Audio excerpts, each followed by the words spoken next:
안녕하세요. 사랑하는 성도님, 영혼의 샘을 은혜의 자료심을 축복합니다. 승리의 주님이 우리와 함께 하십니다. 우리와 함께 하시는 주님을 찬양합니다. 기도합시다. 주님, 오늘도 주님의 말씀 앞에 섭니다. 우리에게 주시는 생명의 말씀이 저희들을 세우고 살리고 거룩한 진리와 승리의 길을 걷게 하여 주시니 감사합니다.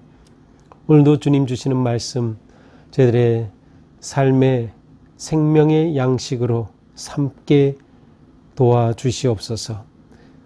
주시는 말씀을 깨달을 수 있도록 성령님 저의 마음을 열어주시고 귀를 열어주시고 눈을 열어주시며 오직 생명의 말씀으로 우리의 삶이 주님의 거룩하신 인도하심 따라 승리하며 나아가는 복된 삶 되게 하여 주시옵소서. 예수님 이름으로 기도합니다. 아멘. 오늘 말씀은 요한계시록 12장 1절에서 17절입니다. 하늘에 큰 이적이 보이니 해를 옷 입은 한 여자가 있는데 그 발 아래에는 달이 있고 그 머리는 12별의 관을 썼더라. 이 여자가 아이를 베어 해산하게 되매 아파서 애를 쓰며 부르짖더라.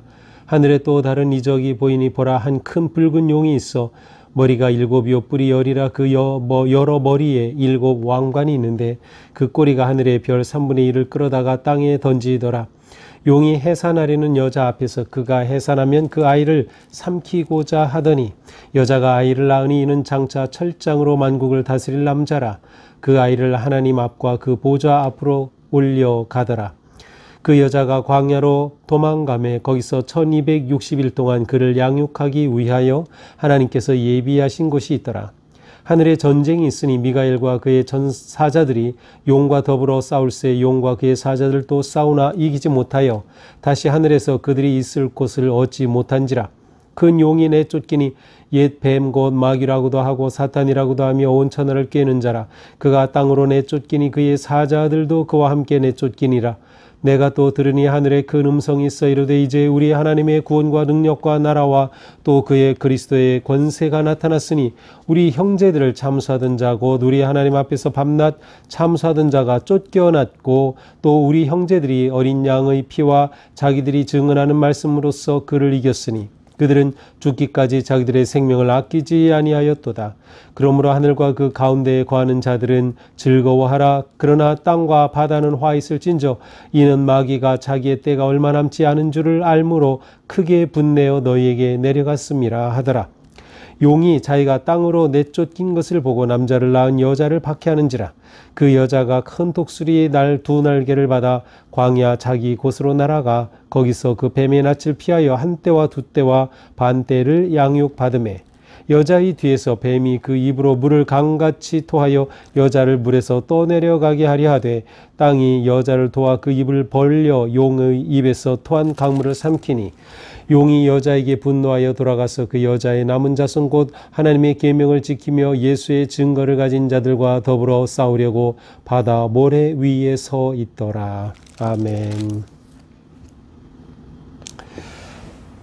자, 요한은 어제 본문에서 맨 마지막 무엇을 봤죠? 그렇습니다. 엄청난 것을 봤어요. 하늘의 성전이 열렸고요. 그리고 그 안에 하나님의 언약궤가 놓인 것을 보았어요. 그리고 번개 음성 같은 하나님의 놀라운 음성 임재하심을 보았던 것이죠. 자, 이러한 요한이 이제 오늘 본문에서는 큰 이적을 보게 됩니다. 1절 하늘에 큰 이적이 보이니 큰 이적. 이적이라고 하는 단어는 표적이라고도 하는데 이 이적은 이 요한이 특별히 중요하게 쓰는 단어입니다. 이 이적은 이제 요한계시록에서 12장부터 15장에 걸쳐서 요한이 보니 큰 이적이 나옵니다. 7가지의 이적이 나와요. 그 중에 오늘 본문은 첫 번째예요. 요한계시록 12장이죠. 그 이적은 어떤 이적입니까? 해를 옷 입은 한 여자가 있어요. 태양 있죠. 해를 옷으로 입었어요. 그리고 그 발 아래는 달이 있어요. 그리고 머리에는 12별의 면류관을 쓰고 있는 여인의 모습을 봅니다. 그런데 이 여인은 지금 아이를 낳으려고 하는 순간이에요. 아이를 낳으려니 너무도 아프죠. 그래서 애쓰며 부르짖고 있는 그런 모습입니다. 그런데 이러한 때에 또 다른 엄청난 모습을 보는데 크고 붉은 용이 나타난 겁니다. 머리가 7개나 있어요. 뿔이 10개나 있어요. 머리에 7 왕관이 있는 용입니다. 자, 이 뿔이 있고 이렇게 머리에 7 왕관이 있고 머리가 7, 이것은 엄청난 힘과 또 엄청난 권세를 가지고 지금 있는 존재라는 것을 말해주는 겁니다. 자, 그런데 이 크고 붉은 용이 왜 나타났습니까? 4절에 보니까 그 꼬리가 얼마나 힘센지 하늘의 3분의 1, 하늘의 별의 3분의 1을 그냥 순식간에 쳐가지고 별이 땅에다 떨어지고 말았어요. 그러면서 이 용이 하려는 것은 해산하려는 여자 앞에서 해산하면 이 아이를 삼켜버리려고 이 용이 움직이고 있는 겁니다. 엄청난 모습이죠. 자, 정말 이 아이가 태어날 때 용이 이 아이를 삼켜버리면 큰일이죠. 자, 이러한 모습 가운데 이 여자가 아이를 낳았어요. 그런데 다행히 이 아이를 낳자마자 어떤 일이 생깁니까? 이 아이를 하나님 앞과 보좌 앞으로 올려가더라. 여기서 올려간다라는 것은 강제적이고 초자연적인 힘으로 확 끌어올려갔다는 그런 뜻이에요. 그러니까 이 용이 이 아이를 삼키지 못하도록 아이가 태어나자마자 이 아이를 하나님과 보좌 앞으로 휙 끌고 올라간 겁니다. 왜 그렇겠습니까? 이 아이는 장차 철장으로 만국을 다스릴 남자 아이예요. 장차 철장으로 만국을 다스린. 이 표현은 시편 2편에 나오거든요. 근데 시편 2편을 보통 메시아 시편이라고 불러요. 바로 여기에 나오는 이 아이, 이 아들, 이 남자가 바로 메시아 그리스도임을 보여주는 것이죠. 자, 오늘 본문에 세 중요한 인물이 나오죠. 여인이 나왔어요. 크고 붉은 용, 아이. 자, 아이는 그리스도라 그랬죠. 그러면 이 여인은 누구일까요? 전통적으로는 이스라엘 백성들을 의미한다고 봤어요. 특별히 유대적 배경으로는 그렇게 봤어요. 그래서 이 이스라엘 백성들, 이스라엘 공동체 안에서 메시아 그리스도가 탄생하시죠. 그래서 이 아이는 메시아 그리스도이고 이 여인은 이스라엘 백성들 공동체다. 그러나 지금 이 요한계시록은 교회 공동체에 주어진 편지예요. 따라서 여인은 이스라엘의 백성뿐만 아니라 교회 공동체를 포함하는 하나님의 백성으로 보는 것이 일반적입니다. 또 그렇게 본 것이 가장 적합한 거죠. 왜냐하면 이 여인을 하나님께서 보호하시고 지키시고 하는 그런 모습을 통해 교회를 그렇게 보호하시는 하나님의 그 능력과 인도하심을 좀 보여주려고 하는 것이기 때문에. 자, 이 붉은 큰 용은 그럼 뭘까요? 이것에 대해서는 9절에 나와요.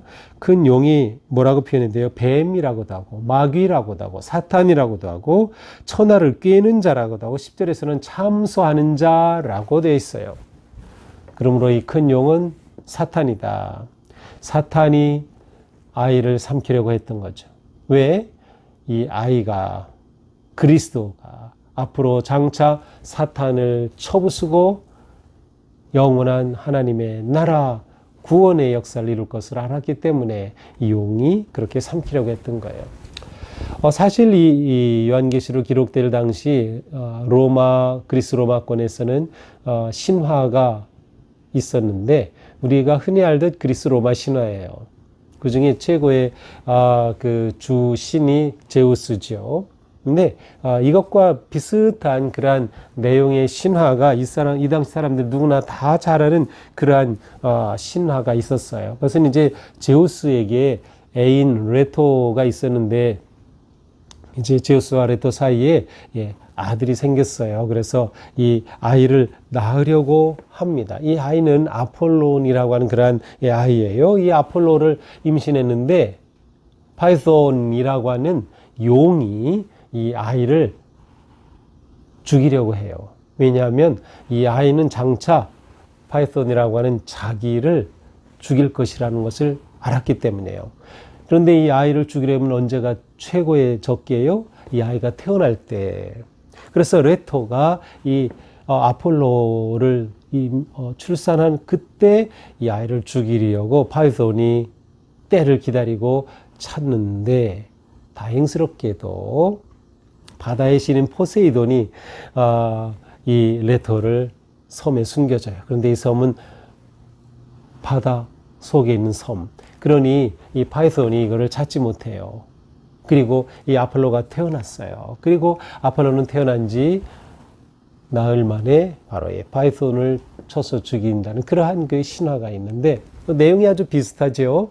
이렇게 여인이 아이를 낳으려고 하고 큰 붉은 용이 이 아이를 삼키려고 하는데, 이 아이가 태어났을 때 하나님께서 그를 올려가셔서 살리신 그러한 이야기입니다. 자, 이렇게 되면서 하늘에서 전쟁이 일어났어요. 자, 사탄은 이 아이를 삼키려고 했고, 그러나 하나님께서는 이 아이를 하늘로 올려서 살리셨어요. 자, 이 아이가 태어나자 이 아이를 살리셨어요. 이것은 보통 예수 그리스도의 부활과 승천을 상징하는 것으로 보기도 합니다. 자, 이렇게 되는 상황 속에서 하늘에서 전쟁이 일어납니다. 하나님과 사탄의 전쟁이죠. 누가 이겼을까요? 당연히 하나님이 이기시죠. 그래서 이 큰 용이 전쟁에 실패합니다. 하나님께서는 미가엘과 그의 사자들을 내보냈고, 이 큰 용은 그와 사자들이 붙었지만 미가엘이 이긴 겁니다. 그래서 이 큰 용은 하늘에서 내쫓겼어요. 하늘에서 쫓겨서 어디로? 땅으로 쫓겨올 수밖에 없게 된 것이죠. 자, 그래서 이렇게 하늘의 전쟁에서 사탄을 내쫓으시고 승리한 미가엘과 그 사자들, 곧 하나님의 이 승리 앞에 큰 찬송이 울려 퍼집니다. 그것이 바로 10절이에요. 우리 하나님의 구원과 능력과 나라와 또 그의 그리스도의 권세가 나타났으니 우리 형제들을 참수하던 자, 큰 용 사탄을 하나님 앞에서 밤낮 참수하던 자가 이제 쫓겨났다. 자, 이 놀라운 승리, 어떻게 승리한 것일까요? 11절. 우리 형제들이 어린 양의 피와 자기들의 증언하는 말씀으로 그를 이겼으니. 미가엘과 그의 사자들이 어떻게 이겼어요? 어린 양의 피와 말씀으로 이 용과 싸워 이긴 것입니다. 이렇게 이겼으니 그들은 죽기까지 자기들의 생명을 아끼지 아니하였도다. 이렇게 목숨 걸고 싸워 사탄을 이긴 것입니다. 그러므로 하늘 가운데 있는 그들은 즐거워하라. 이 전쟁의 승리, 사탄이 하늘에서 내쫓겼다. 그때까지 사탄은 하늘에서 나름의 어떤 역할을 하고 있었지만 이제는 완전히 모든 권세를 빼앗기고 땅으로 내쫓긴 겁니다. 그러니 하늘에서는 잔치가 벌어졌어요. 하지만 땅과 바다는 화가 있을진저, 땅과 바다는 화가 임해요. 고난이 임해요. 왜? 이 쫓겨난 사탄이 땅에 있으면서 이제 자기 때가 얼마 남지 않은 것을 알고 마지막 발악을 하기 때문이죠. 그러므로 아직 땅에 있는 주님의 백성들은 지금 큰 위기와 어려움 가운데 있는 것입니다. 자, 용이 땅으로 이렇게 내쫓긴 후에 여전히 이 남자를 낳은 이 여인을 죽이려고 하는 거예요. 그래서 13절에 보니까 여자를 박해하는지라. 그때 이 여자가 큰 독수리의 두 날개를 통해서 광야로 날아가 그곳에서 피하고 보호를 받게 됩니다. 14절에 보니까 그 뱀의 낯을 피하여 한때 두때 반때를 양육받으며, 자, 한때 두때 반때 3년 반이라 그랬죠. 앞에서는 1260일이라는 그런 날짜로 나왔죠. 6절에서는 바로 이 광야에 있는 이 여인은 하나님의 보호하신 가운데 피하고 있고요. 이 가운데 이 사탄은 이제 마지막 발악을 하는 것입니다. 그래서 이 여자를 죽이려고 큰 물을 보내요. 뱀이 입으로 큰 강물을 토해버리니 강물이 넘쳐서 이 여인을 쓸어버리려고 하지만 땅이 그 물을 확 받아들이고 다 받아 삼키니 다행히 그 물로 이 여인을 죽이지 못하게 되죠. 자, 이 용이 그러니 더 분노가 났어요. 그래서 이 여자의 남자 자손과 하나님의 계명을 지키고 예수의 증거를 가진 자들과 더불어 싸우려고 바다 모래 위에 서 있더라. 자, 아직 땅에 있는 주님의 자녀들, 하나님의 백성들과 싸우기 위해서 이제 바다 모래 위에 딱 이 큰 용이 자리를 잡고 이제는 땅에서 하나님의 백성들을 죽이려고 전쟁을 준비하는 모습이에요. 이것까지 이제 오늘의 본문이죠. 자, 오늘 말씀은 이처럼 하늘의 전쟁을 통해 사탄이 땅으로 쫓겨난 것, 그리고 여인이 아이를 해산하려고 할 때 이 아이를 잡아먹으려던 이 용은 실패한 것, 이 아이는 예수 그리스도를 의미하고 상징하는 것, 그리고 이 여인은 하나님의 백성들, 그리고 아직 이 땅에 있는 여인은 바로 남은 그 기간 동안, 여기서 이 3년 반은 영원하지 않다는 거예요. 이 박해와 고난과 위기는 끝이 있다는 것을 보여주죠. 그리고 이 전체가 뭐예요? 하나님의 통제하신 가운데 있음을 보여주는 거죠. 그러므로 땅에서 지금 고난받고 있는 너희들, 이 용이 마지막 발악하는 것이니 끝까지 참고 견디고 승리하자라는 그러한 놀라운 격려의 말씀인 겁니다. 자, 우리는 오늘 말씀을 보면서 그렇구나. 우리는 하나님의 자녀로서 하나님께서 사탄을 물리치신다. 그러므로 우리는 오직 하나님을 의지하고 신뢰하며 하나님의 그 보호하심 가운데 있음을 믿고 어떤 박해와 고난 중에도 이겨내야 한다라는 것입니다. 교회는 고난을 직면하지만 그러나 그 고난 중에도 하나님께서 3년 반 동안에 양육하시는 그러한 은혜의 보호하심을 받을 수 있다. 자, 앞에서도 말씀드렸지만 하나님의 보호하심은 박해와 고난이 없는 것이 아니라 박해와 고난 중에도 보호함을 받는 것이에요. 그리고 박해와 고난 중에도 승리하며 나가는 것을 의미해요. 우리는 영적 전쟁에 승리해야 하겠다라는 것입니다. 자, 어떻게 그들이 천상에서 전쟁에서 미가엘과 사자들이 이길 수 있었죠? 그렇습니다. 어린 양의 피와 말씀을 통해서입니다. 우리에게 너무도 중요합니다. 예수 그리스도의 십자가의 능력과 말씀으로 우리는 승리하는 겁니다. 그래서 우리는 말씀을 읽는 것, 이렇게 말씀을 묵상하는 것, 말씀을 암송하는 것, 설교, 말씀을 잘 듣는 것, 말씀대로 살아가는 것, 이 모든 게 승리하는 삶에 절대적으로 중요한 거예요. 근데 이걸 모르고 이걸 따르지 않으면 우리는 쓰러지고 패할 수밖에 없는 것이죠. 우리는 계속해서 말씀으로 새 힘을 얻고 이 여인이 양육을 받는다 이렇게 표현이 되어 있는데 여인은 교회 공동체 하나님의 백성들이라 그랬죠. 우리는 마지막 때에도 끝까지 하나님의 돌보심과 보호하심 가운데 양육을 받으며 마지막 영적 전쟁의 승리의 기쁨을 누리는 복된 성도들이 될 수 있기를 축복합니다. 기도합시다. 주님, 오늘도 주님의 은혜 안에 저희들의 삶이 영적 전쟁에 승리하게 하옵소서. 오직 예수 그리스도의 그 어린 양의 피를 붙잡고 십자가의 능력으로 말씀의 능력과 지혜로 승리하는 오늘 하루의 삶 되어 하나님께 영광을 돌리며 최후 승리의 그 영광을 바라보며 담대히 나아가는 주님의 복된 자녀들이 되게 하옵소서. 예수님 이름으로 기도합니다. 아멘.